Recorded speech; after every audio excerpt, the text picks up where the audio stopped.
Thank you, Mr. Chairman, for that opportunity. My first question is to Mr. Cairncross. Welcome to the committee here today, and congratulations on your nomination. I first want to assess how you would respond to certain situations. If confirmed, how would you coordinate an integrated federal response to a serious zero-day vulnerability being actively used by a foreign adversary to attack federal agency networks? What would your initial actions be? Sure. Thank you for the question, Senator. Thank you, Chairman Paul, and to the members of the committee for holding the hearing.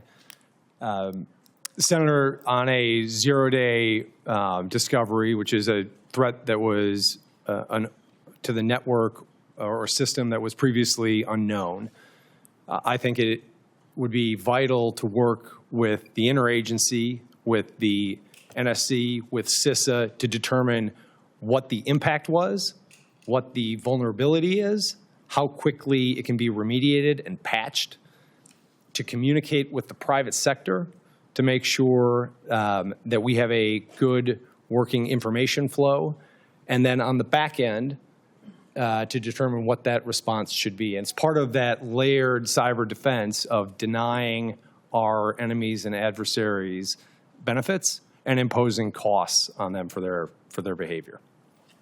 If confirmed, how would you coordinate a federal strategy to secure our agencies against supply chain cyber attacks? Other than sharing information on the attack, which obviously is important, how would you advise the president? Sure. Well, the first thing, Senator, and a goal of mine is to make sure that this office sits at the place that this committee and I believe Congress intended in the statute, and that is to lead cyber policy coordination across the federal government.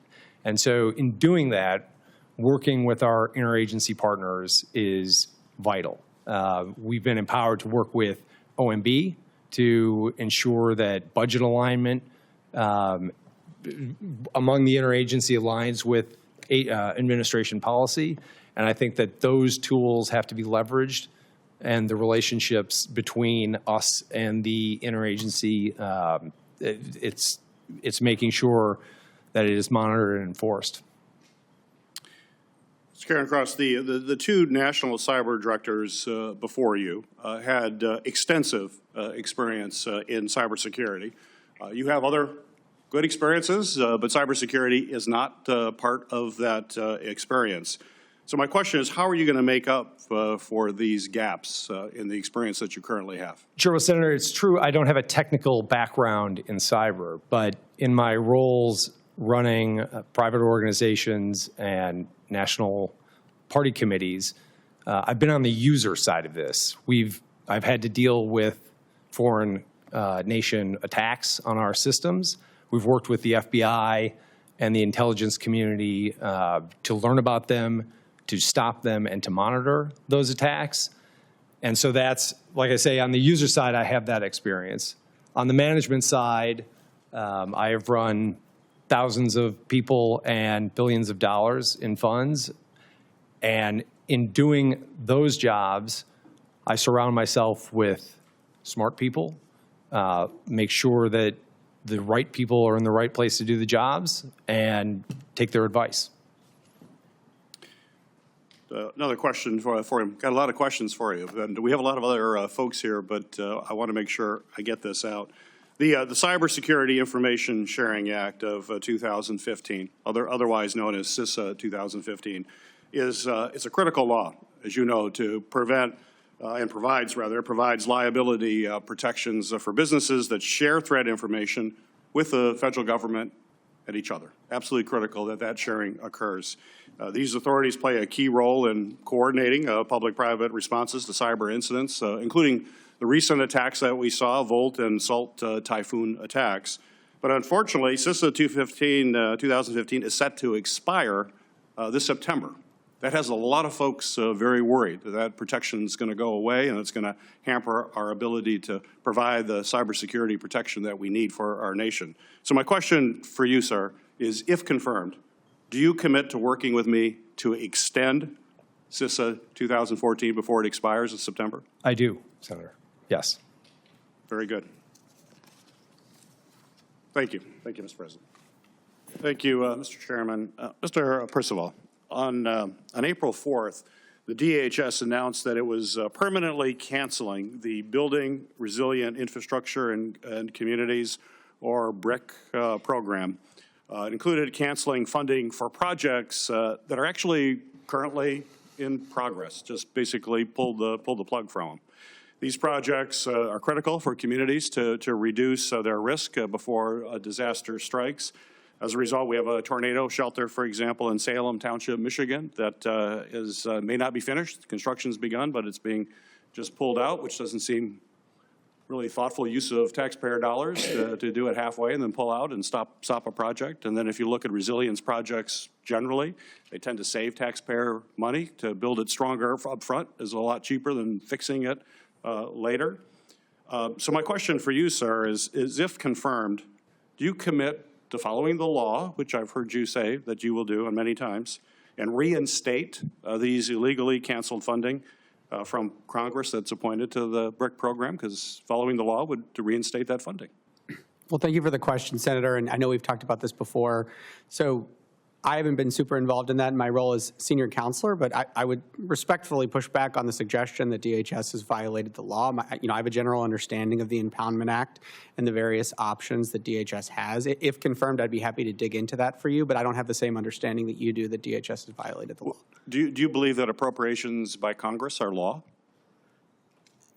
Yes, Senator, I do. My understanding of the Impoundment Act is when you have an appropriation and a new administration comes in, if they want to revisit programs and change them within the scope of the existing appropriation, they have the right to do that. They can also, in some circumstances, do a reprogramming. And then the third option is to follow the procedures of the Impoundment Act that I'm sure you're aware of. So those are sort of the three options. That's my understanding. But just canceling outright is not following the law.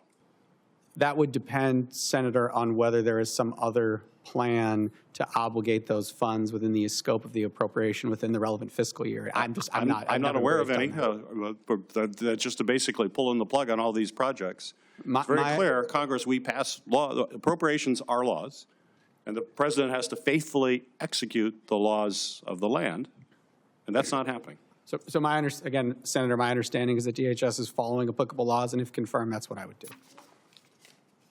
Mr. Rhodes, reports indicate that agencies across the federal government have procured Planeteer's technology to create a master database of Americans' personal data. I'm certainly alarmed by these reports to have the master database. I would suspect the chairman would be concerned about that as well. The potential disregard for the law as well as the privacy and civil liberties of Americans to have this large database.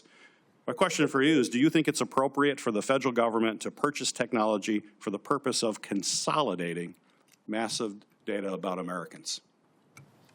Senator, I appreciate the question. I don't have any knowledge of that database by Palantir.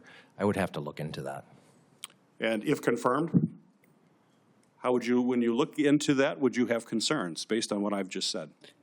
If confirmed, again, I would take a look into that, and like my colleagues, I would follow all the laws that are applicable, but I would have to take a look.